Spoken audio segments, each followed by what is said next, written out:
चलिए शुरू करते हैं सैयारा मूवी की एक्सप्लेनेशन। मूवी के शुरुआत में हम वाणी को देखते हैं जो कि कोर्ट मैरिज ऑफिस में खड़ी हुई है। तभी उसके मंगेतर मतलब महेश का कॉल आता है। वो उसे बोलता है कि लास्ट मिनट बॉस ने मुझे लंदन भेजने का डिसीजन लिया, इसलिए मैं आज नहीं आ पाऊंगा। वाणी बोलती है कि तुम अगर मुझे पहले बता देते तो मैं डेट को शेड्यूल करवा लेती। तो कब तक तुम आओगे? तब मानो 1 मिनट का थोड़ा साइलेंट था। तब महेश बोलता है, मैं कभी नहीं लौटूंगा क्योंकि ये मेरा परमानेंट प्रमोशन हो चुका है और मैं उन्हीं की ही बेटी के साथ शादी करने वाला हूँ और मैं तुमसे शादी नहीं करूंगा। ये सुनने के बाद मानो वाणी की जिंदगी से रंग ही उड़ चुका था। उसके पैरों तले से जमीन खिसक गया था। उसके फैमिली मेंबर बाहर खड़े हुए थे। उसकी मम्मी को जब ये सब कुछ पता चला, उसे पुकारते ही वाणी उधर बेहोश हो जाती है। फिर हम देखते हैं कि 6 महीने बीत जाते हैं। वाणी को प्यार के ऊपर अब भरोसा ही नहीं है। वो अकेले रहने लगी। अकेले रहते रहते वो कुछ लिखती थी। उसे लिखना बहुत पसंद था, पर पूरे तरीके से उसने महेश को अपने दिल से निकाला नहीं था। मतलब उसकी यादों में वो आज भी जिंदा थी। वो हमेशा उसके बारे में लिखा करती थी डायरी में। इसी के साथ बहुत सारे सॉन्ग, बहुत सारे लिरिक्स वो लिखा करती थी। अब बहुत टाइम बीत चुके हैं, उसे भी जॉब वगैरह ज्वाइन करना था। कितने टाइम तक वो घर बैठेगी? उसके फैमिली ने भी इंसिस्ट किया कि तुम जॉब वगैरह में जाओ तो तुम्हारा मन थोड़ा भला रहेगा। घर में कितने टाइम तक रहोगे? तो उसने जर्नलिज्म का रास्ता चुना और एक ऑफिस चली गई इंटरव्यू देने के लिए। इंटरव्यू में उससे क्वेश्चन वगैरह पूछा गया, वो तो उसका कोई आंसर ही नहीं था क्योंकि इंस्टाग्राम उसने डिलीट कर दिया था। और आजकल तो सोशल मीडिया मैनेजिंग चलता है। आपको पता ही है कि सोशल मीडिया में अगर आप जर्नलिज्म करते हो तो आपको अच्छे अच्छे लिखना पड़ेगा। नेपोटिज्म के बारे में बताना पड़ेगा, किसने कहाँ पर घूमा, एयरपोर्ट लुक वगैरह वगैरह के बारे में। वाणी को उतना ज्यादा पता नहीं था। वो लोग उसे एजे इंटर्न रख लेते हैं कोई भी पैसे दिए बिना, जो कि बड़े बड़े कंपनियां करते रहते हैं। तभी उधर क्रिश की एंट्री होती है जो कि बाहर वाणी की किताब के साथ अंदर आता है। वाणी ने बाहर ही अपना किताब छोड़ दिया था जहां पर वो लिखती थी। क्रिश ने उसे सिर्फ यही बताया कि तुम बहुत अच्छे लिखते हो। फिर वो अंदर जाता है और एजेंट को बहुत पीटता है। इसलिए पीटता है कि उसके गाने के बारे में उसने गलत रिव्यू डाला था। बैंड में सब लोग थे, वो लीड सिंगर था, फिर भी लिखा गया उसके बारे में, जो कि उतना इंपॉर्टेंट रोल बैंड में नहीं निभाता। मतलब वो नेपोटिज्म था। उसके फादर अच्छे रेपुटेटेड वाले हैं, इसलिए एजेंसी को हायर करा गया और अच्छे अच्छे लिखा गया। क्रिश का तो कोई नाम ही नहीं था। हमको तब ये पता चलता है कि क्रिश एक बैंड में लीड सिंगर है, वो बहुत अच्छा गाता है पर उसको रिकॉग्निशन नहीं मिल रहा। उधर एजेंट को पीटने के बाद वो अपने बैंड के पास जाता है और उस लड़के के साथ झगड़ा लेता है। उसके पापा बहुत पैसे वाले थे, बैंड को फंडिंग भी कर रहे थे और आज उनका एक प्रोग्राम भी था। थोड़ा परमानेंट की वजह से बाकी लोग तो चले गए, सिर्फ था क्रिश का अच्छा दोस्त जो कि केवी था। उसके फादर बाहर से पैसे भेजते थे उसकी पढ़ाई लिखाई करने के लिए, और बंदा इधर एक बैंड जोड़ने की कोशिश कर रहा है। ये बंदा मस्त है। फिर हम देखते हैं वो प्रोग्राम होता है बिना क्रू के, क्रिश अकेला करता है वो प्रोग्राम। फिर भी लोग तालियां मारे जा रहे थे, क्रिश इतना अच्छा गाता है। क्रिश के इस परफॉर्मेंस से फिर से केवी उसके लिए नया एक स्पॉन्सर ढूंढ के लाता है जो कि प्रिंस होता है, जो कि एक हिप हॉप आर्टिस्ट है। वो अपने गाने में एक ऐसे ही नए आर्टिस्ट के गाने ढूंढ रहा है जो कि उसके साथ कोलैब करे और बहुत अच्छा हिट होगा वो। प्रिंस का जो मैनेजर होता है, पहले तो क्रिश और केवी को कमा कर रहे थे। ये बोल रहे थे कि बाहर बहुत सारे लोग खड़े हुए हैं, तुमको बस प्रिंस के साथ गाना गाना है एक, तभी तुम पॉपुलर हो जाओगे। उसके अलावा तुमको चाहिए क्या? थोड़े बहुत फीस हम दे देंगे। पर क्रिश बोलता है, मुझे पूरा वैलिडेशन चाहिए। आधा गाना मैं गाऊंगा तो आधा वो गाएगा, तो पैसे भी आधा आधा होगा। मुझे मेरे पूरे आईपी राइट्स चाहिए। इसी के साथ मुझे एल्बम, सोशल मीडिया पोस्टिंग, सब कुछ चाहिए। विनीत बोलता है, ठीक है मैं सोच के बताऊंगा, अगर होता है तो सही, नहीं तो हम तुमको नहीं लेंगे। हमारी लिस्ट में बहुत लोग हैं। फिर हम देखते हैं कि वही लड़की बाहर मानो लोगों के बीच खड़ी हुई थी, उसकी एक डायरी लेके, जो कि वो प्रिंस के साथ इंटरव्यू करना चाहता था। क्रिश क्रू में जाके बोलता है कि ये हमारे साथ है, और उसके हाथ में वो लड़की डायरी देके जब वो पोल को टच करती है वो डायरी भूल जाती है। विनीत को जाके वो बोलती है कि मेरा इंटरव्यू प्रिंस सर के साथ। तब विनीत बोलता है, 2 महीने का शेड्यूल है, बाद में आना। जब उन दोनों में ये बातचीत हो रहा था तब हम देखते हैं कि क्रिश उस डायरी से 4 लाइन अपने गिटार से गाना गाता है और वो गाना सुनते ही सारे लोग झूम उठते हैं। इसी के साथ क्रिश को भी वो गाना बहुत पसंद आता है। तब मानो क्रिश को फाइनलाइज करा जाता है और ये बोलते हैं कि आगे की बोल किधर है। तब क्रिश बोलता है, आगे की बोल मुझे नहीं, जिसने लिखा है उसे कोई पता है। वो और कोई नहीं, वो वाणी होती है, क्योंकि वाणी की डायरी थी वो। और वाणी मानो तब शॉक हो जाती है क्योंकि उसने आगे के पन्ने फाड़ दिए थे। फिर हम देखते हैं कि वाणी अपने एजेंसी के पास जाती है और बोलती है कि क्रिश कपूर के साथ मुझे एक गाना कंपोज करना है, उसके लिए मैं लिरिक्स लिखूंगी। इससे हमारी कंपनी को ये बेनिफिट होगा कि प्रिंस हमको एक्सक्लूसिव इंटरव्यू देंगे। कंपनी वाले मान जाते हैं, भले ही वो एजेंट ना माने क्योंकि क्रिश ने उसे बहुत पीटा था, पर कंपनी तो हमेशा फायदा देखती है। और फिर हम देखते हैं कि क्रिश और वाणी एक कमरे में होते हैं जहां पर गाना रिकॉर्ड करने की वो लोग कोशिश करते हैं और आगे के लिरिक्स लिखने की। पर वाणी को तो मानो याद ही नहीं आ रहा था और इस रूम में उसे घुटन सा महसूस हो रहा था। केवी बोलता है कि भाई 3 दिन का वक्त टाइम है, लड़की को मना ले और लिखवा ले। क्रिश जब उसे लिखने के लिए फोर्स करता है, वाणी चीख पड़ती है और बोलती है कि इस जगह मुझे सफोकेशन हो रहा है। तुम अगर कोई अपने मनपसंद गाना सुनते हो, अपने हैप्पी मोमेंट्स को याद करते होंगे, अपने फ्रेंड्स को, अपने प्यार को, अपने फैमिली को तभी लिख पाते होंगे या सुन पाते होंगे। मैं इधर किसी इंस्पिरेशन लिख के लिखूं, मुझे एक खुली हवा चाहिए, सांस चाहिए, खुशियां चाहिए। फिर हम देखते हैं क्रिश उसे एक खुली मैदान में लेके जाता है जहां पर वो क्रिकेट प्रैक्टिस करता है। वहां पर जाके वो वाणी को मोटिवेट करता है कि कभी भी मुझे अगर ऐसा लगे तो मैं इधर आ जाता हूँ। मुझे लगता है कि मैं इधर विराट कोहली हूँ, मैं खेलता हूँ, मुझे इंस्पिरेशन चाहिए। मुझे लगता है कि बहुत लोग चीयर कर रहे हैं और ये लास्ट बॉल में मुझे छक्का जरूर मारना है, ऐसे मुझे मोटिवेशन मिलता है। मेरे ऊपर कितने लोगों की उम्मीदें हैं, ये सोच के मैं अच्छे से खेल लेता हूँ या अच्छे से मैं परफॉर्म भी करता हूँ। वाणी मानो इस बात से प्रभावित होती है और खुद फिर से उसके बाद लिखना शुरू कर देती है। फिर धीरे धीरे इन दोनों में ट्यूनिंग बढ़ने लगा और वाणी जो भी लिखती थी क्रिश उसे गाने में बदल देता था। फिर फाइनली गाना रेडी हो जाता है, पर प्रिंस को लगता है कि गाने में रैप का तो जगह ही नहीं है। फिर पैसे की बात आता है। क्रिश बोलता है ठीक है, हम इसको चेंज कर देंगे। वाणी को समझ में नहीं आ रहा था इतने मेहनत से गाया हुआ गाना क्यों क्रिश पैसे की वजह से चेंज कर देना चाहता था। तब उसे पता लगा कि क्रिश के पापा एक नंबर के पियक्कड़ है। उसकी वजह से क्रिश को हमेशा शर्मिंदा होना पड़ता था। क्रिश चाहता था कि उसकी जिंदगी से उसके पापा चले जाएं। फिर उसको मानो वाणी ने समझाया कि तुम्हारे पापा को एक रिहैब सेंटर में भर्ती कर देना चाहिए, वो ठीक हो जाएंगे। मानो क्रिश भी बोलता है कि माँ के जाने के बाद पापा ऐसे हो गए, कोई भी खबर नहीं कहाँ वो रहते हैं, सिर्फ पैसे से मतलब है उन्हें। वाणी तब देखता है कि एक रिहैब सेंटर में 9 लाख रुपए लगेंगे उसके फादर को ठीक करने के लिए। फिर हम देखते हैं कि क्रिश मानो पूरा बदल चुका था वाणी से मिलने के बाद। वो चाहता है, वो प्रिंस के मैनेजर को बोलता है हमको पैसे अपफ्रंट भी नहीं चाहिए, ना कॉपीराइट चाहिए, ना आईपी चाहिए, हमको बस 9 लाख रुपए चाहिए जो कि आप हमको दे देंगे। हमारा सब कुछ आप ले लीजिए, किसी को पता भी नहीं चलेगा कभी कि क्रिश ने ये गाना गाया है। फिर से क्रिश और वाणी मिलके इस सॉन्ग पे काम करना शुरू कर देते हैं क्योंकि इसके अंदर उनको रैप भी इंक्लूड करना था। पापा को रिहैब सेंटर में वो लोग डाल देते हैं, उनका गाना भी पूरा हो जाता है।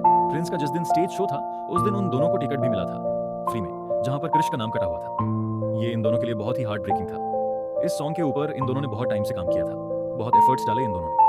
फिर हम देखते हैं क्रिश इस गाने को सुनने के लिए कॉन्सर्ट में जाता है। लोग मानो पागल हो चुके थे इस गाने को सुन के।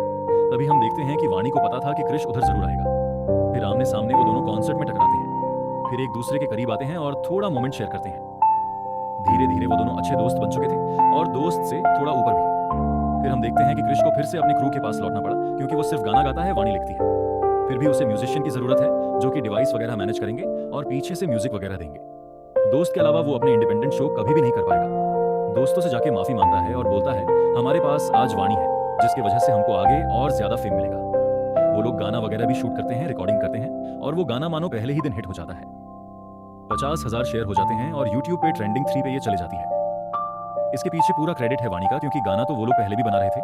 वाणी के आने के बाद मानो उन्होंने हिट देखना शुरू किया। फिर हम देखते हैं कि वाणी और क्रिश और भी करीब आने लगे थे। दोनों एक दूसरे को कमिटमेंट भी कर चुके थे कि एक साथ रहेंगे।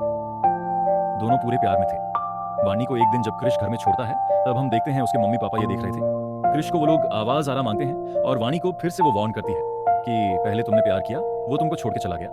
फैमिली के साथ तुम्हें भी ट्रॉमा मिला और तुम आज भी इस ट्रॉमा से बाहर नहीं है। ऐसे लड़के होते ही ऐसे हैं, तुम्हारा फायदा उठाएंगे और चले जाएंगे। वाणी को मानो ये सब कुछ सुनने के बाद ट्रॉमा होने लगा। वो नीचे गिर गई और बेहोश हो गई।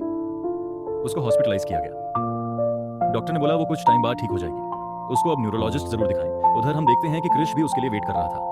फिर हम देखते हैं वाणी की मम्मी सीधा क्रिश के पास आती है और सीधा बोल देती है अगर मेरे बेटी के साथ शादी करोगे तो ही उसके लाइफ में रहो, नहीं तो अभी चले जाओ। मैं मेरी बेटी को संभाल लूंगा और मेरी बेटी के दिल में टूटने नहीं दूंगा। और ये बोलते हुए इमोशनल हो जाती है और रो देती है। क्रिश फिर अंदर जाता है और वाणी को बोलता है मैं तुमसे शादी करना चाहता हूं, तुम मुझसे शादी करोगे? फिर मानो वाणी शॉक हो जाती है और ये बोलती है मैं बेहोश क्या हो गई, तुम मुझसे शादी करोगे? अब शादी करना बहुत रिस्पॉन्सिबिलिटी का काम होता है। क्रिश बोलता है हाँ मुझे पता है, तुमको सुबह उठाना पड़ेगा, तुमको बहुत सारा प्यार करना पड़ेगा, मैं काम पे जाऊंगा, पैसा कमाऊंगा, ये कुछ ना, ये सब कुछ मैं कर लूंगा। शादी के दिन 200 लोगों को तुम खिलाओगे, 200 को मैं खिलाऊंगा, पंडित जी वगैरह। तब मानो वो हंसने लगती है और बोलती है तुम पागल हो चुके हो, ऐसे शादी नहीं होता और ऊपर से तुम्हें फेमस होना है, तुम्हें एक अच्छा सिंगर बनना है, लोग तुम्हारे नाम पुकारे, जोर जोर से चिल्लाए क्रिश कपूर, पहले वो ड्रीम फुलफिल करो, फिर ये ड्रीम तो जरूर कभी भी पूरा हो सकता है। फिर हम देखते हैं क्रिश जाता है गोवा में एक गाने की प्रमोशन करने के लिए। तब उसको पता चलता है कि ऑलरेडी गोवा में वो फेमस हो चुका है, उसके फैंस वगैरह को लोग उन्हें घेर चुके थे। और दूसरी जगह हम देखते हैं वाणी गई थी रूटीन चेकअप के लिए। डॉक्टर मैडम ने पहले सब कुछ नॉर्मल देखा, ये बोला आप पूरे ठीक हो। फिर मानो डॉक्टर ने लास्ट में उससे बस ये पूछ लिया कि आज का डेट क्या है वाणी, और वाणी मानो आज का डेट भूल चुकी थी। फिर डॉक्टर ने गलत डेट बताया जहां पर वाणी ने हामी भर दी, मतलब उसको महीना का भी पता नहीं है। फिर उसके ब्रदर की एज के बारे में पूछा, उसमें भी वो कंफ्यूज हो चुकी थी। उसने अपना जो इंटरेस्ट भरा था जब उसने फॉर्म फिलअप किया था वो भी वो भूल चुकी थी। वाणी के आंखों में मानो आंसू आ चुके थे। डॉक्टर तब मानो थोड़ा गंभीर हो चुके थे। वो बोलते हैं तुमको एंजाइमस है, ये भूलने की बीमारी है जो कि बहुत ही ओल्ड एज में आती है, किसी किसी लोगों को पहले आ जाते हैं जो कि रेयर होते हैं। चाइना में हाल ही में एक लड़की का ये डिसीज पकड़ा गया है। आगे जाकर तुम और भी चीज भूलने लगोगे, अपने फैमिली को भूलने लगोगे, अपने हैबिट्स को भूलने लगोगे, पास्ट की यादों को भूलने लगोगे। तुम सिर्फ प्रेजेंट में जियोगे। तुमको कभी कभी कोई कोई चीज ट्रिगर करेगा, कभी तुम वायलेंट भी हो जाओगे। इससे अच्छा है तुम तुम्हारे फैमिली को धीरे धीरे सबके बारे में बताओ। वाणी फिर उधर से चेकअप करने के बाद घर लौटी है। तब क्रिश उसका वेट कर रहा था। क्रिश गोवा से लौटा ही था। वो कुछ बोलने देता उससे पहले क्रिश बोलने लगा तुम्हें पता है गोवा में ये हुआ, गोवा में वो। मुझे प्रिंस के लोग साइन करने के लिए आ गए थे। अब तो उनको मैं भाव भी नहीं देता। हम लोग जरूर शादी करेंगे, हम लोग बहुत अच्छा फ्यूचर देखेंगे। और क्रिश की खुशी के सामने वाणी कुछ बोल नहीं पाई। फिर से हम देखते हैं कि 2 दिन बाद फिर से कॉन्सर्ट के लिए दिल्ली के लिए निकलना था क्रिश को।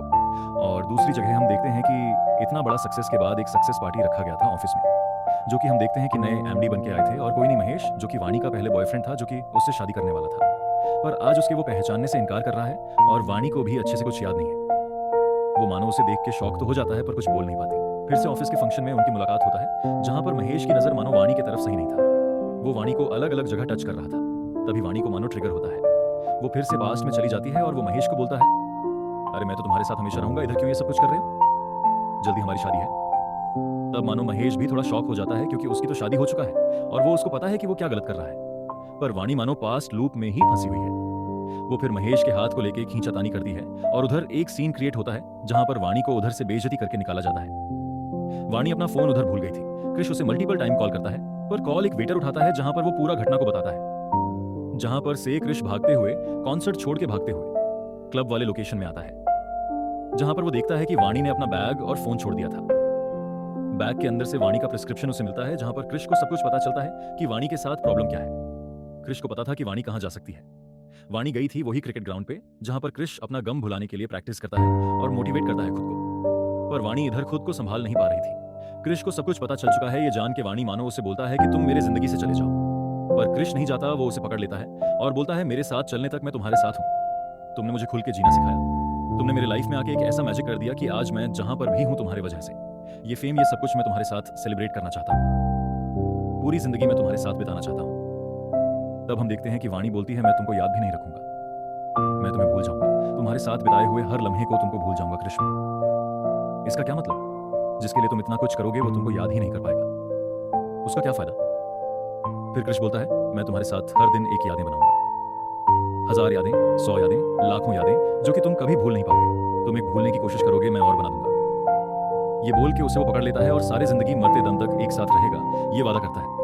फिर हम देखते हैं डॉक्टर से फिर से रूटीन चेकअप होता है, जहां पे डॉक्टर बोलती है कि उसे डेली रूटीन में आना पड़ेगा, उसको एक डेली शेड्यूल में आना पड़ेगा। इसी के साथ उसे कहीं पर घूमने जाना पड़ेगा, जहां पर शांत हो और कोई भी लोग ना हो जो कि उसे डिस्ट्रैक्ट कर पाए। कोई इमोशनली ब्रेकडाउन नहीं होना चाहिए। ये सुनने के बाद क्रिश डिसाइड करता है कि उसे लेके घूमने के लिए जाएगा।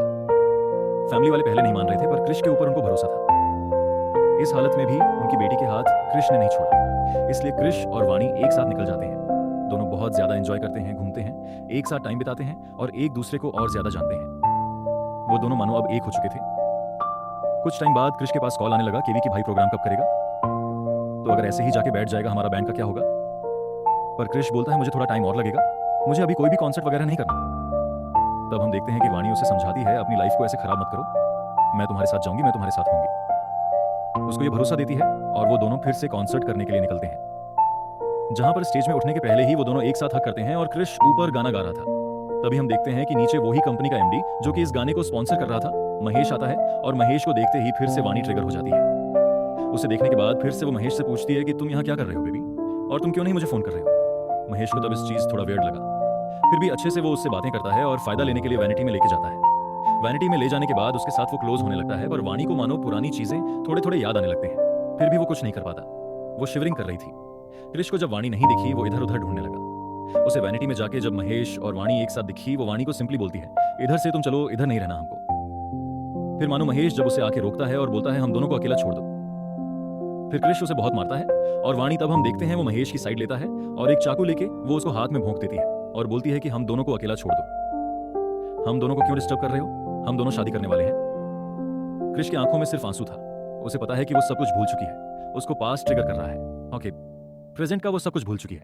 तब तक वो जब वो महेश को देखता है, उसको सिर्फ पुरानी चीजें याद आते हैं। उसके बाद उसके साथ क्या हुआ वो नहीं याद आता। क्रिश उसे पकड़ के जोर से हक कर लेती है और मानो उधर वो बेहोश हो जाती है। फिर अगले दिन फिर से हम देखते हैं कि वाणी उठती है और बोलती है, जल्दी रेडी हो जाओ, हमको कॉन्सर्ट के लिए निकलना है। क्रिश बोलता है, कॉन्सर्ट बेबी कल हो चुका है, बहुत अच्छा गया था कॉन्सर्ट, तुमने बहुत एंजॉय किया था। क्रिश बोलता है कि एक प्रॉब्लम है, मेरा एक दोस्त है जिसका गर्लफ्रेंड से वो बहुत प्यार करता है, पर वो बहुत रूठ जाती है कभी कभी, तो उसको मनाने के लिए क्या किया जाए? तब हम देखते हैं कि वाणी डायरी में एक गाना लिख के देती है और बोलती है, ये गाना अगर कोई सुनेगा ना, जरूर जरूर वो जब रूठी होगी उसका रूठापन टूट जाएगा और उसे फिर से उसकी याद आएगी, फिर से वो उसको बहुत प्यार करेगी। क्रिश फिर अपने क्रू के पास जाता है और माफी मांगता है कल के बिहेवियर के लिए। क्रू मेंबर सारे नाराज थे क्योंकि ऑर्गेनाइजर से जो पैसे ले गए थे और उसने एमडी को भी मारा था, इसलिए उनका पूरा चेक कैंसिल हो गया था। उन लोगों को बहुत नुकसान हुआ था। वो लोग बोलते हैं भाई तू पहले ही ठीक था, खुद के लिए गाना गाता था, उसको फेम चाहिए था। ये लड़की आके तेरे लाइफ में सब कुछ बदल दिया। क्रिश मुस्कुराता है और बोलता है अब जो भी है यही है और कुछ भी मेरे लाइफ में इंपॉर्टेंट नहीं है। क्रिश फिर जब वाणी के पास लौटता है, वो देखता है कि वाणी पूरे कमरे में कहीं भी नहीं थी। उसको इधर उधर ढूंढती है पर उसे नहीं मिलता। सिर्फ उसे एक खत मिलता है जहां पर लिखा हुआ था कि तुमको मेरी वजह से सक्सेस ना मिले ये मैं नहीं चाहता। मैं चाहता हूं कि तुम सक्सेसफुल बनो। मैं अगर तुम्हारी जिंदगी में रही तो तुम कभी भी अपने लाइफ में उस मुकाम तक नहीं पहुंच पाओगे। मेरे वजह से अपने ड्रीम को सैक्रिफाइस मत करो क्रिश। मैं जहां भी रहूंगी तुम्हारे लिए मैं दुआ मांगूंगी। कहीं पर भी नहीं मिले वाणी, पुलिस केस भी कराया गया। तब क्रिश को याद आया कि वाणी ने एक सॉन्ग लिख के उसे दिया था, जिस सॉन्ग को कोई भी सुनेगा तो रूठा नहीं रह पाएगा, फिर से लौट आएगा उसकी तरफ जिसको वो बहुत प्यार करता है।